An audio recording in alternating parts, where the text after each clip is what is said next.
Hello everyone, this is Janvi and welcome to study seed. आज हम class 12 political science chapter 4 का topic 3 पढ़ेंगे, that is distance from two camps. कौन से दो कैंप्स? जो दो सुपर पावर्स थे, जो पावर ब्लॉक्स थे कोल्ड वॉर के टाइम पे, यूएसए एंड यूएसएसआर, उनसे हमने क्यों डिस्टेंस मेंटेन करके रखा? इंडिया क्यों किसी का भी अलाय नहीं बना, किसी भी सुपर पावर के साथ हम क्यों नहीं जुड़े? तो उसके बारे में हम आज के टॉपिक में पढ़ेंगे। अब क्योंकि हम स्टार्टिंग से ही, इस चैप्टर के स्टार्टिंग से ही cold war, non aligned movement ये सब पढ़ते आ रहे हैं, इसलिए हम इन ब्रीफ आज के वीडियो में डिस्कस करेंगे कि हमने डिस्टेंस क्यों मेंटेन करी इन दोनों सुपर पावर से। India decided to keep a distance from both power blocs. This decision became the base of India's non alignment policy. अब इंडिया जो है, जस्ट आफ्टर इंडिपेंडेंस, जब हम लोग आजाद हुए थे 1947 में, तब क्योंकि कोल्ड वॉर चल रहा था तो दो सुपर पावर्स थी, और उस टाइम पे 1945 के बाद, जब से कोल्ड वॉर चल रहा था, उसके बाद से जो भी कंट्रीज आजाद हो रही थी, न्यूली इंडिपेंडेंट नेशंस जो थे, वो या तो यूएसए के अलाय बन जा रहे थे या फिर यूएसएसआर के, क्योंकि उन्हें लगता था कि हम अगर इंडिपेंडेंट नेशन बन गए तो हम सर्वाइव नहीं कर पाएंगे। अगर हम किसी सुपर पावर के साथ जुड़े रहेंगे, अगर हम अलाय बन जाएंगे या तो यूएसए के या यूएसएसआर के, तो हमें एक तरह से सिक्योरिटी मिलेगी। तो इस सिक्योरिटी पर्पस की वजह से ही ज्यादातर जो न्यूली इंडिपेंडेंट नेशंस थे, वो या तो यूएसए के अलाय बन जाते थे या फिर यूएसएसआर के। लेकिन इंडिया जो है, जब इंडिया आजाद हुआ तो हमने डिसाइड किया, हमारे लीडर्स ने डिसाइड किया कि हम इंडिपेंडेंट नेशन बनेंगे। हम अभी अभी ब्रिटिशर्स के रूल से अभी अभी आजाद हुए हैं, अब हम किसी और देश के अंडर में काम नहीं करेंगे, अब हम किसी और कंट्री का रूल अपने ऊपर एस्टैब्लिश नहीं होने देंगे। हम इंडिपेंडेंट नेशन बनेंगे और सॉवरेन नेशन बनेंगे। तो उस पे हमारे लीडर्स का मेन फोकस रहा, जिसकी वजह से इंडिया ने नॉन अलाइनमेंट पॉलिसी अडॉप्ट करी, यानी कि हम किसी के भी अलाय नहीं बने, ना यूएसए के साथ जुड़े ना यूएसएसआर के साथ, हम एक इंडिपेंडेंट नेशन बने। और इसी तरह इंडिया ने non aligned movement, that is नाम, स्टार्ट कर दिया। ये इंटरनेशनल मूवमेंट स्टार्ट कर दिया, जो ऑफिशियली कब स्टार्ट हुआ? 1961 में। और इसके फाउंडिंग मेंबर कौन थे? 5 मेंबर्स थे, डिफरेंट नेशन से बिलोंग करते थे, जिनमें से एक तो इंडिया के ही थे, जवाहरलाल नेहरू, और बाकियों के नाम आप कमेंट में लिखना। Now why did India maintain distance from both camps? अब सवाल ये है कि इंडिया ने क्यों डिस्टेंस मेंटेन किया इन दोनों कैंप से? हम भी तो जुड़ सकते थे किसी ना किसी कैंप के साथ, यूएसए के साथ या यूएसएसआर के साथ, हम भी तो जुड़ सकते थे, हमें भी तो सिक्योरिटी मिल सकती थी, हो सकता था हमारा डेवलपमेंट बहुत रैपिडली हो जाता स्टार्टिंग के ही फेज में। आज हम चाइना से भी आगे होते, लेकिन हम क्यों नहीं जुड़े इन दोनों पावर ब्लॉक्स के साथ?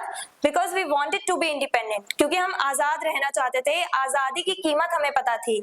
हम लोग कॉलोनियल रूल जो हम पे चल रहा था, उससे हमें बड़ी मुश्किल से आजादी मिली थी, तो हम जानते थे कि इंडिपेंडेंस की क्या कीमत है। और इसी वजह से इंडिया चाहता था कि हम एक सॉवरेन नेशन बने, हम इंडिपेंडेंट रहें, हम अपने फैसले खुद ले सके, डिसीजन मेकिंग में हम इंडिपेंडेंट रहें। और अगर हम किसी के अलाय बन जाते हैं, यूएसए या यूएसएसआर के अलाय बन जाते हैं, तो इनडायरेक्टली हम कोल्ड वॉर का पार्ट बन जाएंगे। हमारा फोकस जो है वो वॉर की तरफ शिफ्ट हो जाएगा, और हम चाहते थे कि हम इन कॉन्फ्लिक्ट्स, वॉर्स, डिस्प्यूट्स, इनसे दूर रहें, हम अपने नेशन के डेवलपमेंट पे अपना मेन फोकस रखें। तो इसीलिए हमने आजाद रहना, इंडिपेंडेंट रहना चूज किया, और इंडिया जो है वो एक इंडिपेंडेंट नेशन बना, किसी का अलाय नहीं बना। India did not treat the USA और USSR as enemies, instead India maintain diplomatic relations with both. अब ऐसा नहीं है हम किसी अलाय नहीं बने तो इसका मतलब ये नहीं है कि हम दुश्मन मानते थे यूएसए एंड यूएसएसआर को। हमने बहुत फ्रेंडली रिलेशंस रखे हैं। इंडिया जो है डिप्लोमेटिक रिलेशंस यानी बहुत फ्रेंडली रिलेशंस रखे हैं हमने दोनों ही ब्लॉक्स के साथ, यूएसए एंड यूएसएसआर दोनों के ही साथ हमने काफी फ्रेंडली रिलेशंस रखे हैं। हाँ, स्टार्टिंग के टाइम पीरियड पे, कोल्ड वॉर के टाइम पीरियड पे हमारे थोड़े बहुत जो हमें बायसनेस है वो देखने को मिली टुवर्ड्स यूएसएसआर, यानी कि यूएसएसआर एंड इंडिया के जो रिलेशंस थे वो बहुत ज्यादा फ्रेंडली थे। यूएसए से ज्यादा हमारा झुकाव किस तरफ था? हमारे जो ज्यादातर अच्छे रिलेशंस जो थे, यूएसए से ज्यादा अच्छे रिलेशंस हमारे यूएसएसआर के साथ थे। Accepted help from both sides when needed, और जब हमें जरूरत थी तो हमने दोनों ही साइड से हेल्प एक्सेप्ट करी। हमने दोनों ही साइड से, यूएसए एंड यूएसएसआर दोनों की ही हेल्प हमने एक्सेप्ट करी। यानी कि जैसे हमें पता है इंडिपेंडेंस के बाद इंडिया में पॉवर्टी थी, अनएम्प्लॉयमेंट था, अंडर डेवलप्ड नेशन था इंडिया, और साथ ही साथ एग्रीकल्चरल टर्म्स में भी, एग्रीकल्चरल प्रोडक्ट्स के टर्म्स में भी हम सेल्फ रिलायंट नहीं थे। उस टाइम पे जो यूएसए यूएसए है उसने हेल्प करी थी, यूएसए से हम फूड प्रोडक्ट्स इंपोर्ट करवाते थे। और रही बात हमारे सेकेंडरी सेक्टर के डेवलपमेंट की, तो उसमें काफी इंपॉर्टेंट रोल रहा यूएसएसआर का। तो यूएसए एंड यूएसएसआर दोनों ने ही हेल्प करी है इंडिया की जब हमें जरूरत थी। तो इससे पता चलता है कि इंडिया जो है वो यूएसए एंड यूएसएसआर दोनों को ही अपना फ्रेंड मानता था। हम किसी भी ग्रुप के साथ नहीं जुड़े, किसी के भी अलाई नहीं बने, लेकिन फिर भी हमने दोनों के साथ फ्रेंडली रिलेशंस रखे। एडवांटेज ऑफ स्टेइंग अवे, अब हम जो इन दोनों पावर ब्लॉक से दूर थे, हम इस पूरे कोल्ड वॉर सिचुएशन से ही अलग हटके इंडिपेंडेंट नेशन बना चुके थे अपना। तो इसके फायदे क्या हुए, क्या एडवांटेजेस थे?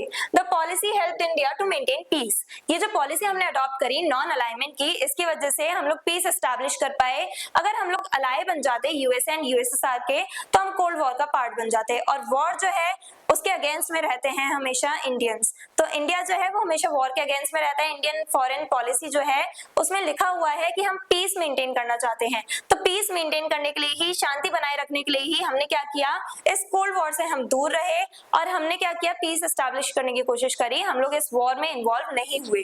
Gain respect among newly independent countries, और हमारी इसी पॉलिसी नॉन अलाइनमेंट पॉलिसी की ही वजह से इंडिया जो है वो एक तरह से, इंडिया ने एज एन इंस्पिरेशन काम किया न्यूली इंडिपेंडेंट नेशंस के लिए।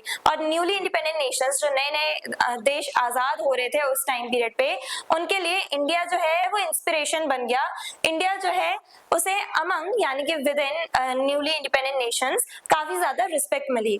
Become a leader of developing nation, आज भी अगर हम डेवलपिंग नेशंस की बात करें तो सबसे पहला नाम इंडिया का ही आता है।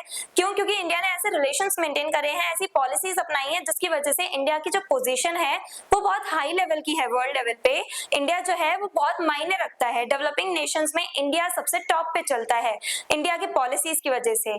और इंडिया जो है उसने अपनी ये पोजीशन बनाई अपने प्रिंसिपल्स की वजह से। हमने जो प्रिंसिपल्स अडॉप्ट किए हैं, जो पॉलिसीज अडॉप्ट करी हैं, हम पीस मेंटेन करने की कोशिश करते हैं, वॉर से हम दूर रहते हैं, नो फर्स्ट यूज ये वाली पॉलिसी हमने अडॉप्ट करी, नॉन अलाइनमेंट पॉलिसी हमने अडॉप्ट करी। काफी सारे ऐसे प्रिंसिपल्स हमने अडॉप्ट करे हैं अपनी फॉरेन पॉलिसी में, जिसकी वजह से हमारे काफी फ्रेंडली रिलेशंस हैं, काफी फ्रेंडली टाइज हैं दूसरे नेशंस के साथ। और इसी वजह से इंडिया जो है एक तरह से ये वर्ल्ड लीडर्स की लिस्ट में आता है। तो आज के टॉपिक में हमने डिस्कस किया कि क्यों हमने इन दोनों कैंप से, दोनों सुपर पावर से डिस्टेंस मेंटेन करने की कोशिश करी, डिस्टेंस हमने मेंटेन किया। तो इसके बारे में हमने आज के टॉपिक में पढ़ा। I hope everything is clear. और अगर आपको इस चैप्टर के डिटेल नोट्स चाहिए तो हमारी वेबसाइट studyseed.net पे विजिट करें, लिंक डिस्क्रिप्शन बॉक्स में दिया गया है। मिलते हैं नेक्स्ट वीडियो में नेक्स्ट टॉपिक के साथ। Stay curious, stay consistent. Thank you very much.